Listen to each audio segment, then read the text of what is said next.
राधे राधे बंधुओं, बहुत स्वागत है आपका हमारे डिजिटल प्लेटफॉर्म स्तुति पर। बंधुओं, इस वीडियो में हम बात करेंगे पुरुषोत्तम मास की पहली एकादशी। इसका क्या नाम है, इसका क्या महत्व है, इसका व्रत कब रखा जाएगा।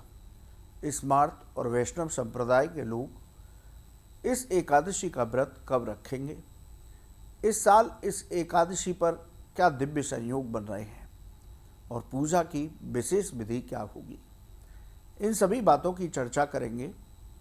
बंधुओं, हर 3 साल के बाद अंतर पर अधिक मास आता है। इसे पुरुषोत्तम मास कहते हैं। भगवान विष्णु ने अधिक मास को अपना नाम देकर के इस मास की महिमा को बहुत बढ़ा दिया।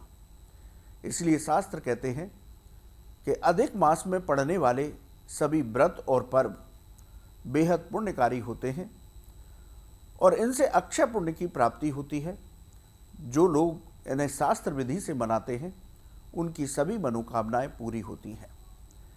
अधिक मास के शुक्ल पक्ष की एकादशी को पद्मिनी एकादशी कहा जाता है। महीने में 2 एकादशी व्रत होते हैं, एक कृष्ण पक्ष में, दूसरा शुक्ल पक्ष में। साल में इस तरीके से 24 एकादशी के व्रत होते हैं, लेकिन जब अधिक मास आता है, जैसा इस बार आया है, तो इनकी संख्या बढ़कर के 26 हो जाती है।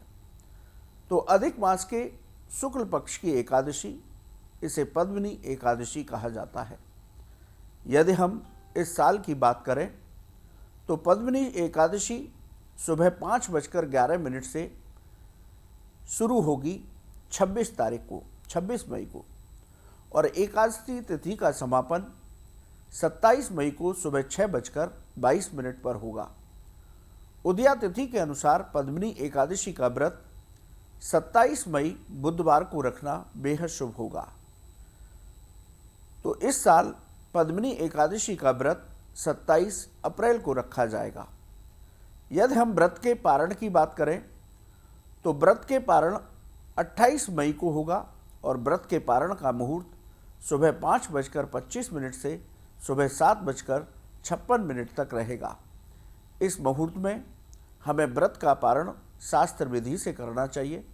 ब्राह्मणों को दान देने के बाद तुलसी पत्र और गंगा जल का सेवन करके हमें व्रत को खोलना चाहिए, व्रत का पारण करना चाहिए।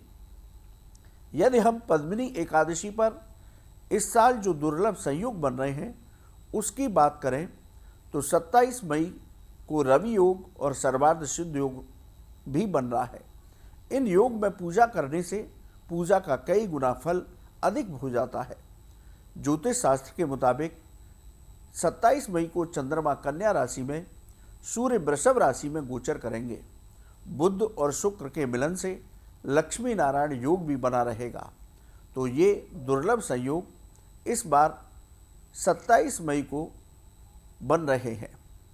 अब पूजा के मुहूर्त की बात की जाए तो 27 मई को ब्रह्म मुहूर्त सुबह 4:03 से सुबह 4:44 तक रहेगा। इस मुहूर्त में हमें स्नान करने के बाद व्रत संकल्प लेना चाहिए। यदि लाभ मुहूर्त की बात करें तो सुबह 5:26 से सुबह 7:08 तक रहेगा। अमृत मुहूर्त 27 मई को सुबह 7:08 से सुबह 8:52 तक रहेगा और शुभ मुहूर्त सुबह 10:35 से दोपहर 12:18 तक रहेगा। इन मुहूर्त में आप पूजा करेंगे तो आपको पूजा का विशेष फल प्राप्त होगा। अब बात करते हैं बंधुओं कि पद्मिनी एकादशी के दिन पूजा कैसे करनी है। देखिए बंधुओं, पुरुषोत्तम मास की एकादशी है, 3 साल के अंतर पर आती है, दुर्लभ एकादशी मानी जाती है। इस एकादशी के दिन हमें सूर्योदय से पहले स्नान करना चाहिए। संभव हो तो ब्रह्म मुहूर्त में ही करें। स्नान करने के बाद व्रत संकल्प लें। स्वच्छ कपड़े, शुद्ध कपड़े पहन करके पूजा करें। उत्तर पूर्व दिशा, जिसे ईशान कोण कहते हैं, वहाँ एक चौकी बिछाकर उस पर लाल या पीला कपड़ा बिछाएं। उस चौकी पर भगवान लक्ष्मी नारायण के श्री विग्रह की स्थापना करें। अपने इष्ट देव के श्री विग्रह की स्थापना करें, गुरुदेव के विग्रह की स्थापना करें। और इसके साथ ही आपके यहाँ यदि शालिग्राम शिला है तो उसकी स्थापना करें। भगवान लक्ष्मी नारायण का गंगा जल से अभिषेक करें। यदि शालिग्राम शिला है तो उसका पंचामृत से अभिषेक करें। चंदन और सुगंधित फूलों से इन सभी का श्रृंगार करें। श्रृंगार करने के बाद तुलसी पत्र अवश्य अर्पित करें। शालिग्राम शिला पर भी तुलसी पत्र अवश्य चढ़ाएं। मौसमी फल और दूध से बने पदार्थों का भोग लगाएं। पूजा करने के बाद श्रद्धा भक्ति के साथ आरती करें। आरती करने के बाद आसन पर बैठकर कम से कम एक माला ओम नमो भगवते वासुदेवाय इस द्वादशाक्षर मंत्र की अवश्य करनी है। यदि आपके पास समय है तो आप विष्णु चालीसा, विष्णु सहस्त्रनाम, गोपाल सहस्त्रनाम, श्रीमद् भागवत का पाठ इत्यादि भी कर सकते हैं। पूजा के बाद ब्राह्मण और गरीबों को अपनी सामर्थ्य के अनुसार दान अवश्य दीजिएगा।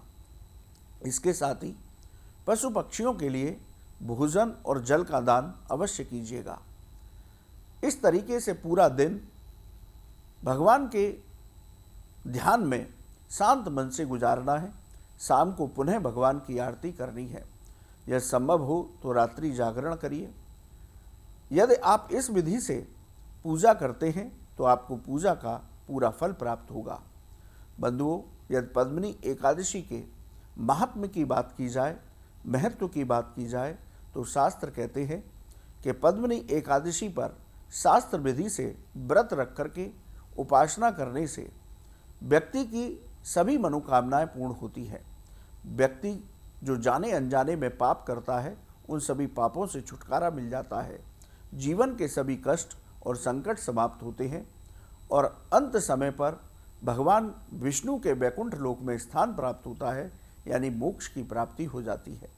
तो बंधुओं, बड़ा दुर्लभ संयोग है कि इस बार पुरुषोत्तम मास है और पुरुषोत्तम मास की पद्मिनी एकादशी का व्रत बेहद खास है, दिव्य संयोग में आ रहा है। तो हम सभी को इस अवसर का लाभ उठाना चाहिए और पद्मिनी का एकादशी का व्रत रख करके भगवान विष्णु की कृपा प्राप्त करनी चाहिए। तो आप इस एकादशी का व्रत 27 मई को अवश्य कीजिए। बंधुओं, आपको ये वीडियो कैसा लगा आप कमेंट बॉक्स में लिखें। राधे राधे। क्या आप जानते हैं श्री कृष्ण ही काली है? क्या आपको पता है राधा जी ने श्री कृष्ण के सामने कौन सी 3 शर्तें रखी थी? क्या आप जानते हैं कि द्रौपदी पिछले जन्म में कौन थी और उन्हें 5 पति कैसे मिले? स्तुति चैनल पर सोमवार से शुक्रवार हम लेकर आ रहे हैं ऐसी ही पौराणिक और रहस्यमय कहानियों की खास सीरीज, जहां हर कहानी में छिपा है धर्म, रहस्य और जीवन का गहरा सच। तो अभी स्तुति चैनल को सब्सक्राइब कीजिए और इस अद्भुत सफर का हिस्सा बनिए।